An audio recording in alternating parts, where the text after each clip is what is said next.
Estás escuchando Mentes Covalentes, tu podcast de química y neurociencias, con Hugo Quintela y Clara García.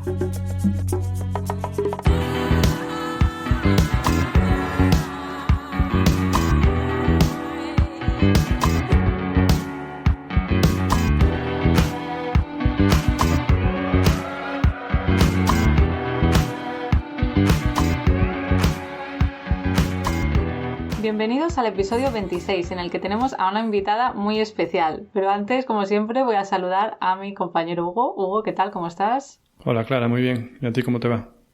Pues también, perfecta, muy contenta de reunirme con María, que es nuestra invitada de hoy, que nos conocimos hace un tiempo. Bueno, voy a presentarla primero.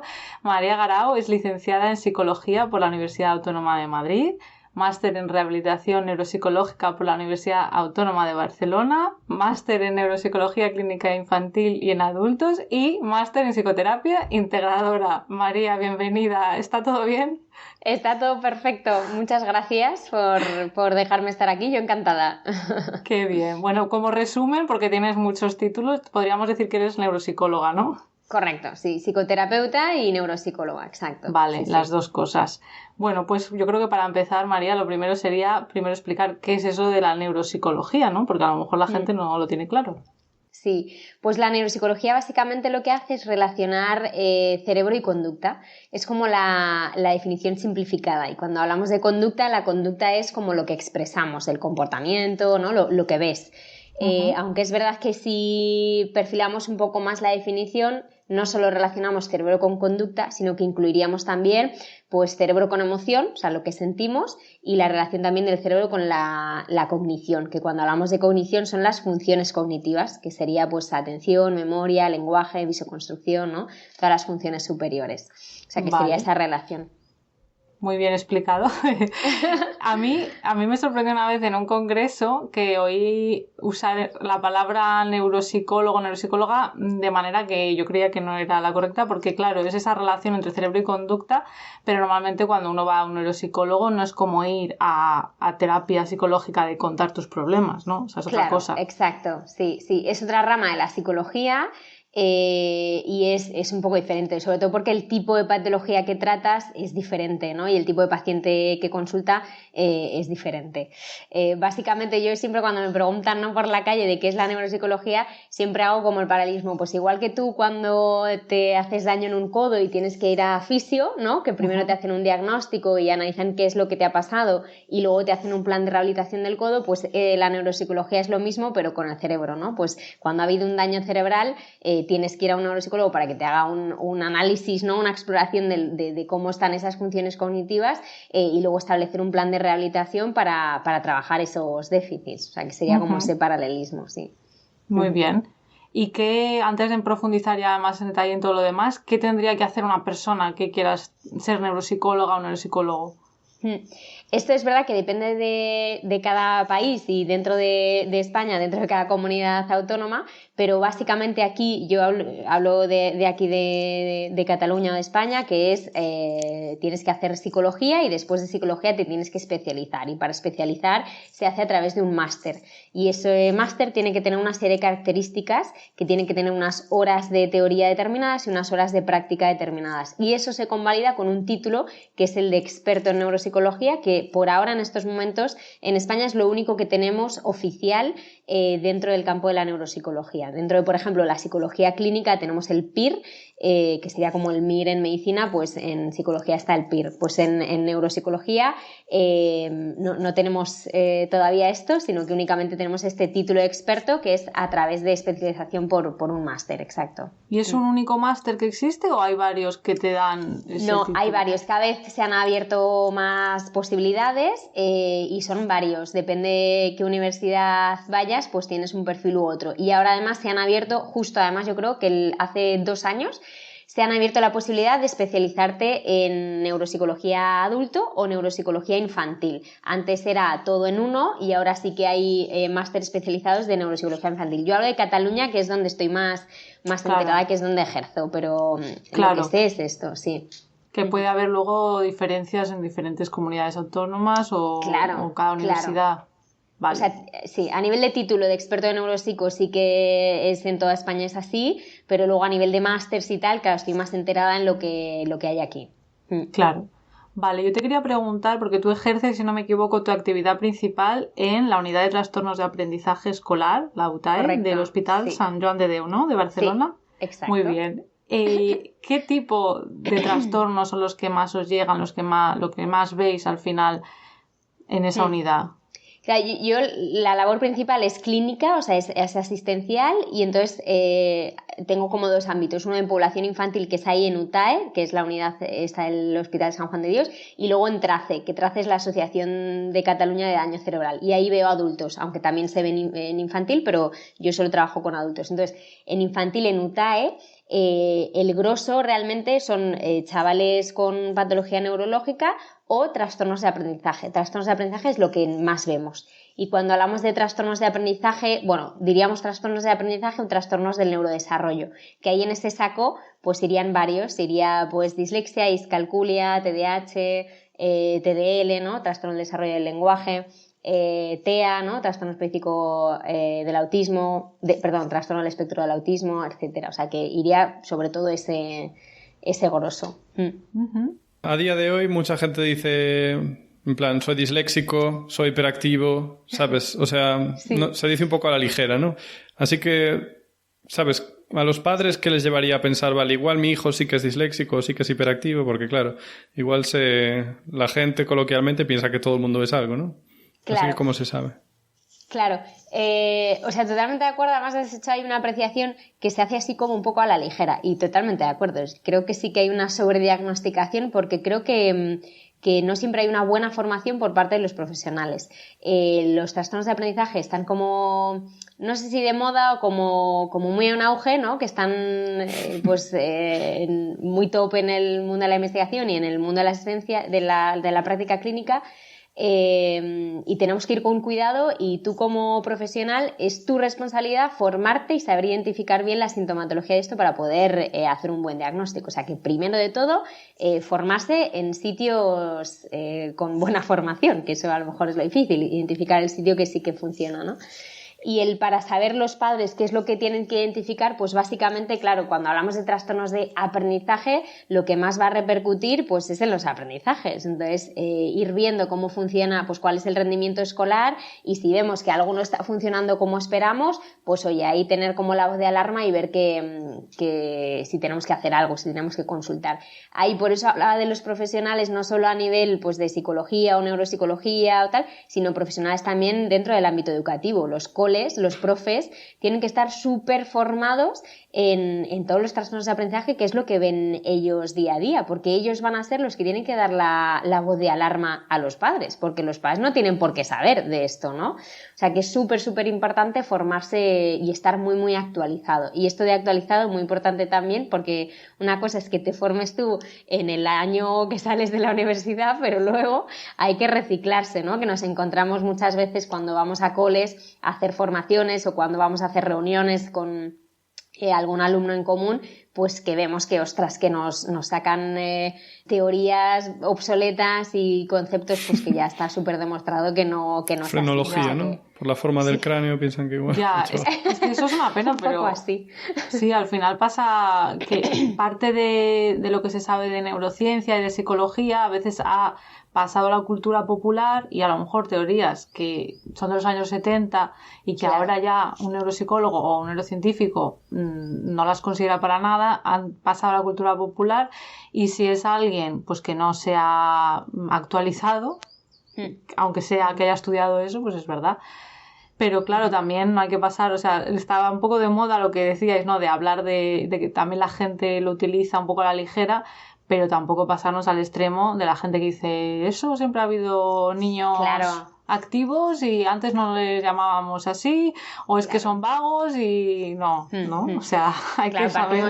Partimos de la base que los trastornos de aprendizaje, TDAH, dislexia, que existe, o sea, esto no hay ninguna duda, lo tenemos clarísimo que existe, pero tenemos que saber abordarlo bien e identificarlo bien, y por eso, pues eso, la responsabilidad que tienes tú como profesional.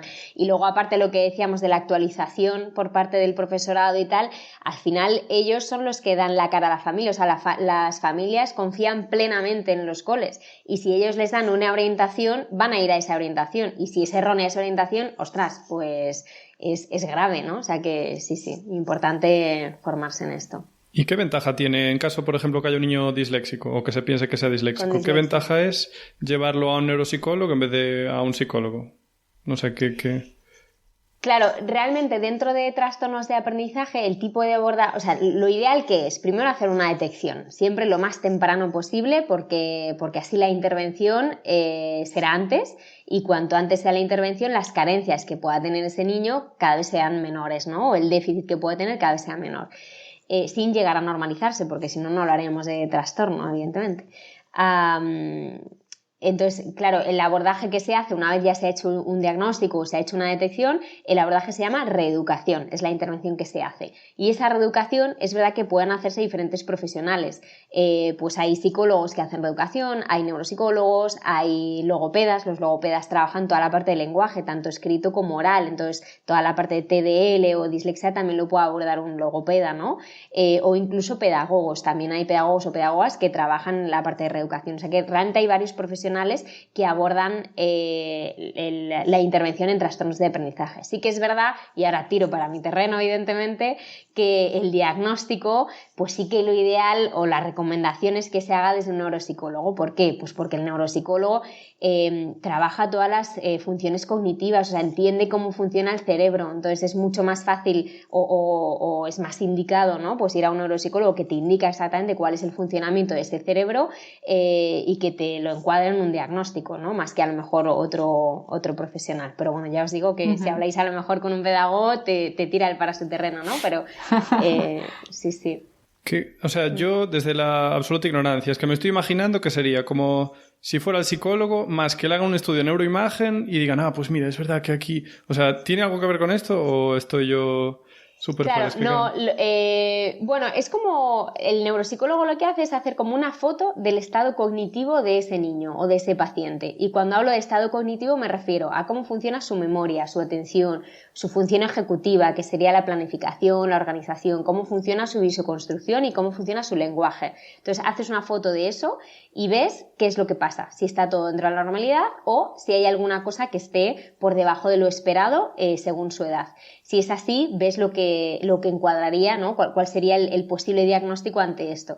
Al final el diagnóstico no es el objetivo, o sea, el objetivo es determinar cuáles son los puntos débiles de ahí y entonces establecer un plan de rehabilitación o un plan de intervención, ¿no? Pero el diagnóstico es simplemente una etiqueta que ponemos para entendernos entre los profesionales, entre las familias, entre el cole y tal, ¿no? Pero realmente el objetivo es hacer como esa foto para ver qué es lo que está costando y poder empezar a trabajar.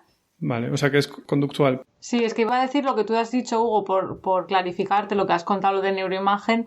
Hasta donde yo sé y donde yo entiendo, las pruebas de las que habla María son esos test de lápiz y papel. Psicométricos, sí. Claro, vale. Que no es que te hagan una imagen cerebral. Eso normalmente no hace falta, me imagino, a no ser que se sospeche que hay algún tipo de daño cerebral, de que haya un tumor o algo así que tengas que reconocer en un escáner, ¿no, María?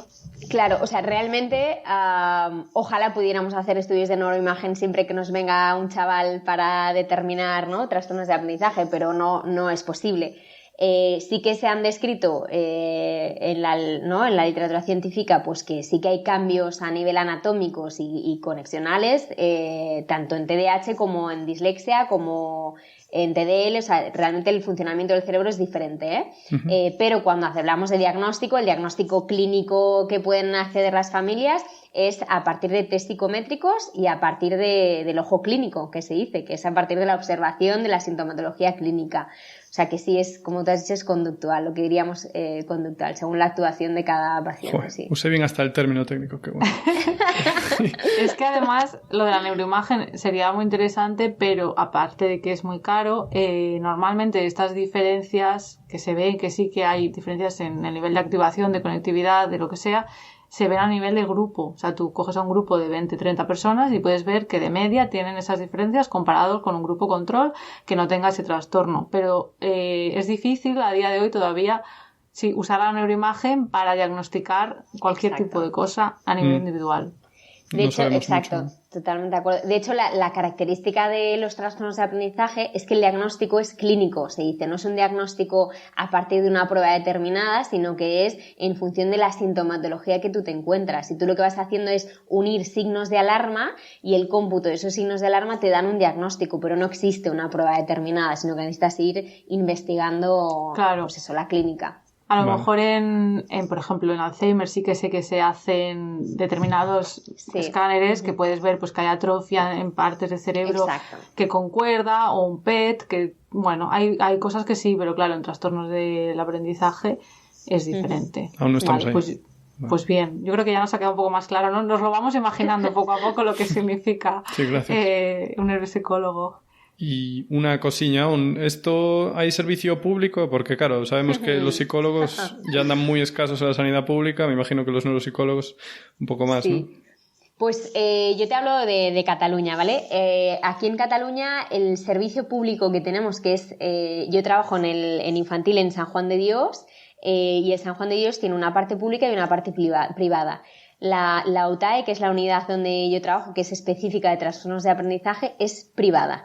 Sin embargo, la parte pública sí que aborda daño cerebral, o sea, no aborda trastornos de aprendizaje, sino todo lo que sea adquirido del neurodesarrollo o tal, no trastornos de aprendizaje, porque si no se por el funcionamiento que tienen. Pero, de todas formas, dentro del propio hospital tienen una parte de abordaje más en momento subagudo, que es momento justo cuando ha habido la lesión, ya sea por un traumatismo, por un ictus, por un tumor, lo que sea, ¿no? Sí que hay un abordaje más en ese momento, pero luego la rehabilitación no existe. O sea, hay muy pocos recursos a nivel de rehabilitación. Por lo menos dentro del hospital donde yo, o sea, en el San Juan de Dios, la rehabilitación que hay es únicamente para dentro de oncología, y son durante un tiempo determinado. No es un seguimiento a largo plazo. O sea, hay recursos muy limitados. Imaginaros, ahora, dentro de los trastornos de aprendizaje, que la prevalencia de trastornos de aprendizaje, pues ahí está un 17% más o menos de trastornos de aprendizaje. Realmente no hay posibilidad de hacer un diagnóstico en sitio público, y intervención ya ni hablamos. O sea, es que no existe la posibilidad. Sí que es verdad que en los coles hay una figura aquí en Cataluña que se llama EAP, que es como el psicólogo externo, que es un psicólogo que funciona por distrito, y cada distrito tiene su EAP y entonces va a diferentes coles. Y entonces ahí sí que se hace un diagnóstico por la parte pública. El problema es que como hay tanta lista de espera y que ahí funcionan también por complejidad de los casos, pues los trastornos de aprendizaje o los niños que son más leves, pues se quedan ahí en el olvido, ¿no?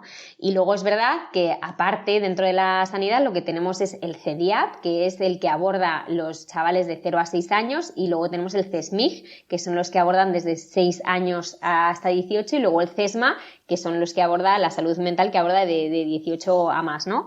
Pero también es limitado. Nos encontramos que pues son niños que tendrían que verse semana tras semana y no siempre es posible. Entonces, bueno, existen recursos públicos, pero no funcionan con tanta frecuencia como nos gustaría. Claro, entonces la gente al final recurre a la privada. Exacto, ¿no? ¿Entiendo? Un porcentaje altísimo tiene que recurrir a privada. Sí, si se lo pueden permitir, claro, es que y si no, pues nada, es que pues muy te triste. Aguantas. Claro. Es una pasada. Sí. Aquí vemos la importancia que se le da, ¿no?, a este tipo. Bueno, pues al final es salud y esta es la vida de las personas que te puede determinar, ¿no? Y si no se trabaja a tiempo. Totalmente, es que luego lo que nos encontramos, nosotros en UTAE también trabajamos con adultos, nos encontramos mucho, ya sabéis que los trastornos de aprendizaje es hereditario, entonces nos encontramos mucho que vienen los niños, se les diagnostica de TDAH o de dislexia y el padre o la madre dice, oye, que es que a mí me pasa lo mismo, ¿no? Me siento súper identificada. Y entonces empezamos a hacer el estudio con el padre o con la madre y luego ofrecemos intervención también para ellos. Entonces, ¿qué nos encontramos en adultos? Pues que además, o sea, que al final el trastorno de aprendizaje es algo totalmente secundario a toda la sintomatología que han desarrollado por culpa de no haberse diagnosticado en su momento, ¿no? Pues, por ejemplo, trastornos de ansiedad, trastornos de estado de ánimo, autoconcepto horrendo, ¿no? O sea, Claro. realmente acarrea luego pues una mochila muy, muy grande, sí, sí. O sea, que es súper Totalmente. importante la detección temprana, sí, sí. Yo te quería preguntar, porque hemos hablado de TDAH, que nos suena más, y dislexia, pero también están otros trastornos, ¿no?, que has mencionado, y de hecho en el episodio 10 tuvimos de invitada a una investigadora, Ana Martínez, que investiga el lenguaje en bebés y en niños, y yo me acuerdo, porque era compañera mía también durante el doctorado, que había investigado el trastorno específico del lenguaje. Vale. Pero creo que es algo que no conoce tanto la gente, ¿no? Como que nos puede sonar más la dislexia. ¿Nos podrías contar así un poco brevemente qué consiste, más o menos? Bueno, ahora la terminología es trastorno del desarrollo del lenguaje. Ya sabes que va cambiando, vale. y cambió hace relativamente poco. Vale. Entonces, el No nos TDL... avisaron. El TDL pues es básicamente que tú naces con dificultades para adquirir y para desarrollar correctamente el lenguaje, tanto dentro de la parte expresiva como la parte comprensiva. Dentro de la parte expresiva hay diferentes ámbitos, ¿no?, que serían la fonética o la fonología, que es como si dijéramos la pronunciación, ¿no?, de los fonemas. Luego tenemos la semántica, que es el léxico, el vocabulario que puedan tener. Luego tenemos la morfosintaxis, que sería pues la estructuración gramatical que pueden hacer en la frase. Y luego tenemos la pragmática, que es cómo utilizas tú el lenguaje, pues las ironías, los dobles sentidos, todo esto. Entonces, dependiendo del ámbito en el que está más o menos afectado, pues hablaríamos de un tipo de trastorno del desarrollo del lenguaje u otro. Y luego, aparte, esto sería la parte de expresión, y luego tendríamos la parte de comprensión. Entonces son niños pues que como es el paralelismo que se hace es como si tú te plantaras de repente pues en un sitio de que no es tu lengua nativa, ¿no? Que no es, ¿no? Y te vas ahí, entonces pues, tienes que ir a clase con una lengua que no es la tuya, tienes que expresarte en una lengua que no es la tuya, ¿no? Pues así toda una vida. Wow. O sea, realmente no asumen, o sea, no tienen la agilidad, ¿no?, a la hora del lenguaje oral. Exacto. O sea, que realmente me imagino que es bastante más evidente que la dislexia, ¿o no? No tiene por qué. Depende, porque si lo que cuesta más es la parte de fonética o fonología, que son los fonemas, tú te das cuenta, ¿no? Pues los niños cuando son pequeños, que en vez de decir vampiro dicen vampido, tú te das cuenta muy rápidamente. Pero si no es la fonética o fonología, sino que lo que cuesta es la semántica, o es la pragmática, o es la morfosintaxis, no te das cuenta. Tú dices, bueno, algo debe pasar ahí, ¿no? A lo mejor notas algo, o simplemente ves que es un chaval o una chica más retraído, que habla menos, que interactúa menos, ¿no? Y dices, uy, qué tímido. Y no es que no sea tímido, es que no es ágil, ¿no?, a la hora de expresarse. O sea, que sí que pueden, o sea, pueden comunicarse, no es que no puedan hablar. Bueno, claramente. claro, como todo ya sabes que no es 0-100, Claro. sino que hay grados, ¿no? Y claro, puedes hacer una vida totalmente normal, depende del impacto de la sintomatología en tu día a día. Claro, esto es como una afasia, o sea, el TDL sería el trastorno que tú naces, ¿no?, con esas dificultades del lenguaje, y la afasia es cuando tienes dificultades del lenguaje adquiridas por un traumatismo, por un ictus o lo que sea, ¿no? Pues la afasia es lo mismo. Hay personas con afasia que pueden vivir su día a día sin problema, y hay personas que realmente hay una invalidez importante, o sea, que depende del grado, claro. Vale, Claro. Yo... como... Perdona. No, sigue tú, por favor. No, que sería lo que decía antes, el continuo, ¿no? Tenemos el lenguaje es un continuo en el que un extremo es el lenguaje escrito, que el trastorno sería la dislexia, y en otro extremo tendríamos el lenguaje oral, que el trastorno sería el TDL, ¿no? Entonces, dentro de ese continuo, pues tú vas bailando, ¿no? Hay niños que ves más en un extremo, ves en otro, en mitad. Y en cuanto a lo de adquirirlo, ¿no? O sea, adquirirlo tiene que ser por algún tipo de enfermedad, trastorno. Yo, por ejemplo, noto que me va fallando... O sea, no quiero generalizarlo, todo el mundo dice que tiene algo. Pero, por ejemplo, yo noto que mi ortografía está empeorando. Puede ser probablemente porque estoy haciendo inmersión en el extranjero, inmersión lingüística desde hace muchos años. Pero bueno, seguramente en mi caso no necesite ningún tipo de tratamiento. Pero cuando eres adulto, ¿sabes cuándo deberías ir al neuropsicólogo? Claro, normalmente ahí ha pasado algo, o sea, claramente ha habido un detonante que es, pues eso, suele ser un traumatismo, ¿no? Pues un atropello, un accidente en coche, exacto, accidente tal, o un ictus, tumor, epilepsia, vasculitis, bueno, ¿no? Alguna encefalopatía, o sea, algo que evidentemente hay lo que se llama un daño cerebral. Cuando tu cerebro ha tenido un daño, pues como consecuencia, pues hay un daño neuropsicológico. Es verdad que hay otras cosas como por ejemplo el estrés, ¿no? Que también nos puede llevar a ciertas quejas o otros diagnósticos de salud mental como la depresión, la ansiedad, que también puede llevar a dificultades cognitivas, pues que tú veas que te cuesta más concentrarte, que tengas dificultades de memoria, etcétera, ¿no? Y eso lleve pues a que tengas que ir al neuropsicólogo. Pero realmente cuando hablamos de daño cerebral es eso, es algo más, es algo claro, ¿no? Que hay un antes y un después. Que te das cuenta, vamos. Sí, te das cuenta. No es ¿Cómo combates estas cosas? En plan, si eres adulto y tienes falta de atención... bueno, si es una depresión, pues a lo mejor lo combates curándote de esa depresión, digamos. Pero así en general, ¿tienes algún consejo? ¿Alguna varita mágica, algo milagroso? Sí, algún hábito, quizá, algo... O sea, depende. Si son dificultades atencionales a consecuencia de un daño cerebral, ahí tienes que investigar cuál es, ¿no? ¿Qué es lo que está pasando? Depende de la secuela que tengas. Si tienes fallos atencionales, o sea, bueno, hay que ver, no sé a qué te refieres, Hugo, ¿cuál es tu pregunta? Si es cuando ha habido algún daño cerebral o en general cuando tú ves que tienes dificultades dificultades atencionales. ¿O te refieres a los millennials que estamos con el móvil y ya no tenemos capacidad de... O para mantenerse en forma, así una mezcla de todo un poco. O sea, gente que dice, ostras, antes me costaba menos, ahora que... Vale. Claro, es que hay que estudiar cada caso, porque hay que ver, ¿no? Cuál es tu rutina, si estás durmiendo bien, si estás descansando bien, y luego hay que ver cuál es tu hábito de trabajo. Si tú estás trabajando con la música de fondo, con la mesa hecha un asco y tal, pues hombre, evidentemente hay factores ambientales que interfieren en tu atención, ¿no? Hay que ver cada caso un poco, ¿no? Para poder reestructurar. Tenemos pacientes adultos pues diagnosticados de TDAH que nos vienen y que vienen a hacer sesiones de intervención, y lo que hacemos es eso, ver el control ambiental y luego ver, bueno, a ver, ¿cómo te planificas tú? ¿Qué es lo que estás haciendo? La mayoría ni siquiera tienen agenda, pues con eso te digo todo, ¿no? Pues hay que ir viendo... El tema de la agenda siempre, sí. Sí. La agenda. Yo te quería preguntar, como ya hemos mencionado, hemos entrado en esto del daño adquirido, pues por las enfermedades neurodegenerativas, que yo creo que eso le suena a todo el mundo, ¿no? Por lo menos el Alzheimer es lo más conocido, pero claro, a veces pensamos mucho en los problemas cognitivos porque claro, nos suena que el Alzheimer pues tienes problemas de memoria, pero existen otro tipo de alteraciones, ¿no? Que pueden ocurrir en enfermedades neurodegenerativas, ya sea Alzheimer o Parkinson o Huntington o otras, en los que también hay síntomas más emocionales o conductuales, y yo tengo la sensación de que eso se conoce menos. Por ejemplo, la apatía. Totalmente. La apatía no se habla tanto como habría que hablar de la apatía. Hablemos de la apatía.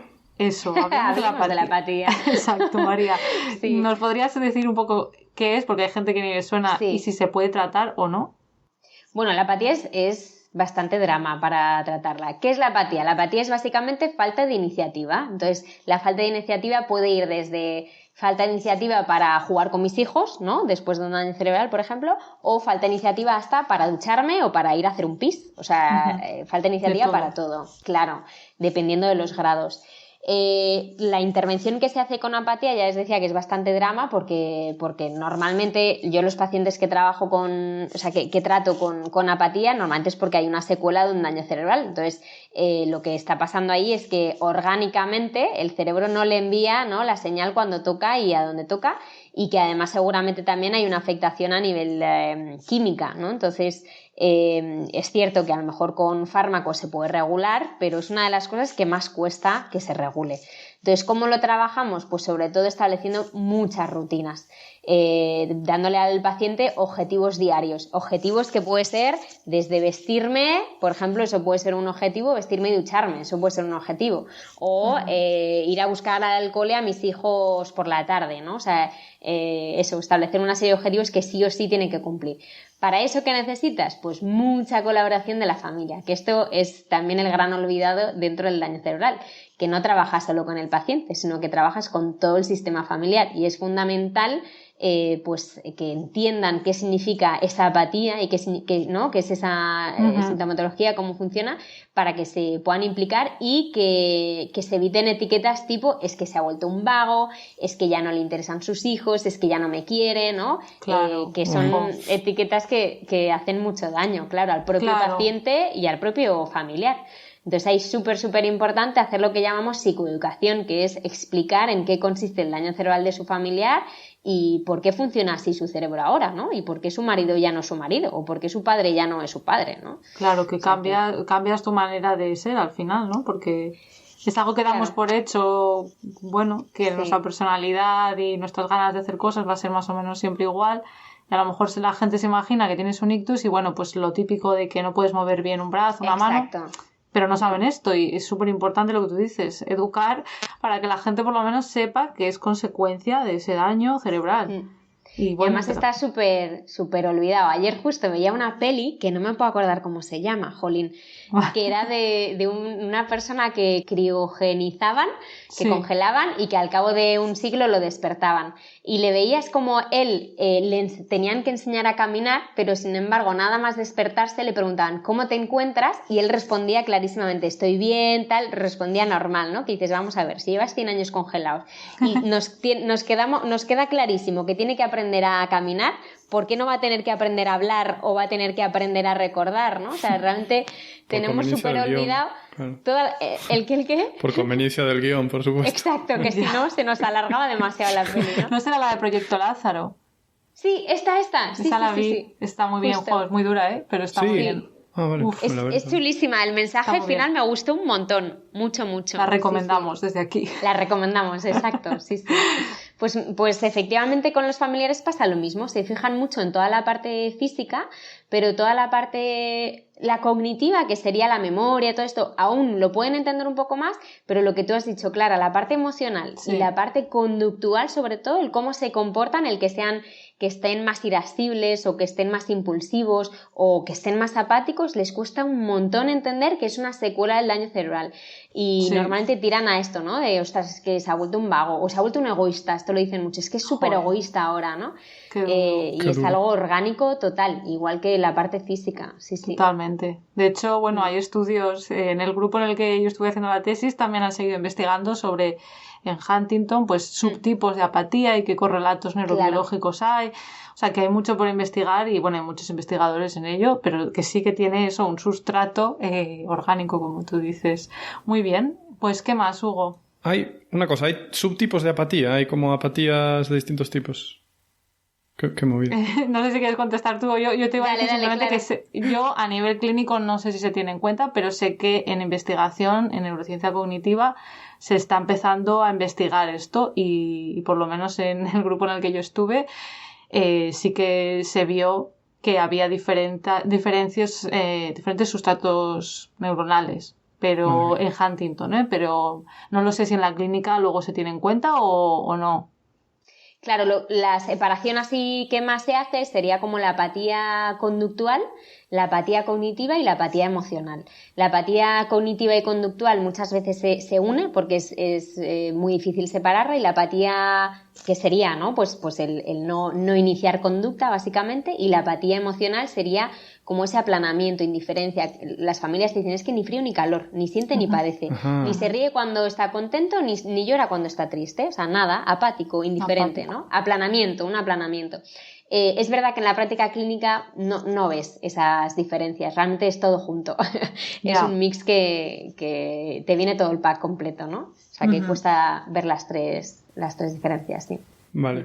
Bueno, pues cambiando de tercio. Según parece, también eres psicoterapeuta integradora. ¿Esto qué es? ¿Qué es esto? Bueno, pues la psicoterapia, o sea, esta vertiente lo que hace es hasta de un tiempo a esta parte, lo que hacíamos era que el cliente, ¿no? Cuando hablamos de psicología hablamos de cliente, el cliente o el paciente, el cliente o el paciente se adapta al tipo de enfoque que tiene el terapeuta. Pues con la psicoterapia integradora lo que hacemos es al revés, que el propio terapeuta se adapta a lo que quiere el paciente. Dentro de los enfoques de la psicología, pues tenemos enfoques más de pensamiento, ¿no? Enfoques más conductuales, enfoques más emocionales, ¿no? Depende del paciente que te venga. Hay personas que son mucho más emocionales y que cuando haces técnicas emocionales las cogen enseguida y les resuena mucho más. Y sin embargo hay pacientes muy, muy cognitivos, ¿no? Muy racionales, que tú le pones una técnica emocional y te la tiran por el suelo y dicen, ¿pero qué me estás contando? Agresivamente. No me sirve. Entonces, pues la psicoterapia integradora lo que hace es esto, adaptarse al propio paciente, a lo que necesita cada paciente, ¿no? Es básicamente, pues eso, una adaptación. Vale, bueno, más o menos yo creo que... Yo lo que pasa es que había oído también, claro, tampoco sé mucho de estas cosas, había oído hablar también de la humanista y me sonaba que también suelen describirlo un poco así, pero supongo que al final luego hay diferencias. Claro, sí que hay ciertas diferencias, pero al final, claro, lo que estamos viendo y ahora con las terapias también de tercera generación y tal, lo que estamos viendo es que hay que adaptarse al propio paciente, a lo que necesita cada persona, y utilizar las técnicas necesarias, no de forma ecléctica, sino que pues tú perfilando una hoja de ruta y viendo pues qué paciente tienes delante, pues ver qué técnicas son las idóneas para él, ¿no? Estableciendo eso, pues tu hoja de ruta. Pero sí, sería esto, adaptarse sobre todo al paciente. O sea que en el futuro tenderá a ser integradora la psicoterapia más que ahora. Esperemos. Esperemos, sí. ¿Cuántas veces... No sé si os ha pasado de algún colega que ha ido al psicólogo y justo ha dicho, ostras, es que era, no sé, pues psicoanalista o era cognitivo-conductual y no me ha ido bien y no, es que los psicólogos no sirven para nada, ¿no? Esta es la sensación que te llevas. Pues bueno, resulta que es que a lo mejor no es el psicólogo, sino es que esa terapia o ese enfoque que tú has recibido, pues quizás no se adaptaba bien a ti. Entonces, con esta propuesta lo que se busca pues es poder abarcar a todas las personas, ¿no? Claro, bueno, y que también hay que recordar que también puede ser que por lo que sea no conectes tanto con ese psicólogo o esa psicóloga. Claro, evidentemente. Que también puede pasar y en ese caso se prueba con otra persona que no pasa nada. Que eso de, fíjate, yo es que no creo en la psicología, eso dices, ostras. Sí. Fíjate que un 30% del éxito de la terapia es la alianza terapéutica, es decir, que haya un buen vínculo con el propio terapeuta. Un 30% es un montón, ¿eh? Sí, o sea, que es súper importante. Totalmente. Sí. Bueno, María, pues ya estamos llegando al final de la entrevista y no quería que nos fuéramos sin destacar pues tu labor divulgadora también, porque a mí me ha gustado mucho lo que he visto. Has abierto una cuenta de Instagram, ¿no? Hace poco. Cuéntanos, ¿dónde estás? Correcto. Nada, pues estoy nuevísima en redes sociales. Hace prácticamente un mes que me he abierto en Instagram. El Instagram me podéis encontrar por María Garau o si no, Neuroanpsico, para unir esas dos vertientes de neuropsicología y psicología. Vale. Y ahí estoy. Yo he visto que hay otra María Garau en Instagram, pero a ti te he visto como... Lo digo por si la gente ve que hay otra. Vale, no sabía. La vetamos. La otra ya te busqué, la otra la vetamos. Y la tuya me salió como el usuario María_Garau_ neuropsicóloga. Eso es lo que yo vi. Sí, correcto. Vale. Eso es. Sí, y ahí hablas de todo esto que has estado hablando ahora y más. Exacto. Hablo tanto de psicología como de neuropsico y y tanto infantil como adulto, exacto. Si quieres aprovechar para hacer promoción de algo más, contanos. Nada, simplemente que también abordo de forma privada en sesiones online lo que, pues justo lo que hemos hablado ahora, sobre todo de adulto. En infantil sí que sería desde el hospital, desde el San Juan de Dios, pero en la parte de adulto también abordo por cuenta propia, digamos, ¿no? A nivel de privada. Y tienes consulta online también. Exacto, consulta online, sí. Perfecto, o sea que te pueden contactar por ahí. Exacto, sin problema. Qué bien. Bueno, María, pues muchísimas gracias. Gracias a vosotros. Muchas gracias a vosotros. Encantado, igualmente. Gracias por participar. Muchas gracias a vosotros. Bueno, pues como siempre a vosotros, las notas estarán en nuestra web de Podcastidae, la red de podcast a la que pertenecemos. Ahí os dejaremos el contacto de María y si queréis ya sabéis que nos podéis apoyar suscribiéndoos desde vuestro reproductor preferido, darle a me gusta, dejarnos comentarios y para estar al tanto de novedades nos podéis seguir por redes. En Twitter estamos como @cobalmentes y en Instagram y Facebook como Mentes Covalentes. Hasta la próxima. ¡Adiós!